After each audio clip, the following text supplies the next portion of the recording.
भारत माता की जय.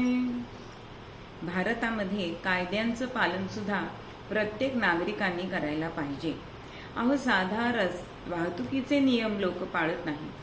सिग्नल लागल्यानंतर सुद्धा जे झेब्रा क्रॉसिंग असतं त्याच्या पुढे जाऊन उभे राहतात. मग पादचाऱ्यांनी कसं जायचं हा विचारच त्यांच्या मनात येत नाही. एक मुलगी आपल्या वडिलांच्या पाठीमध्ये गाडीवरती बसलेली असते आणि सिग्नल लागला. आता ती नुकतीच शाळेमध्ये शिकत होती आणि बघत होती. निरीक्षण हे मुलांचं मोठं चांगलं असतं.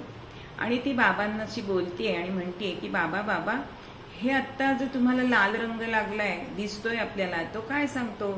बाबा म्हणतात थांबा सांगतो. मग हिरवा लागला तर काय होतं तर आपल्याला वाहनं चालू म्हणजे सुरू करायची. पण पिवळा आता वडिलांनी सांगेपर्यंत ती मुलगीच सांगते की पिवळा रंग काय सांगतो मी सांगू. पिवळा रंग सांगतो की पटापट जा. आता खरं पिवळ्या रंगाचा हा आहे का हो उद्देश. पण मुलं बघतात त्याचं निरीक्षण करतात.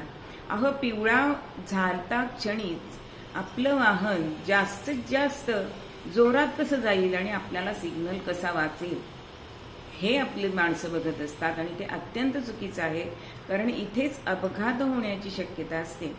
आम्ही जेव्हा परदेशामध्ये किंवा अगदी दिल्लीला सुद्धा आम्ही गेलो होतो रात्री 2 वाजता सुद्धा तिथले सिग्नल चालू होते.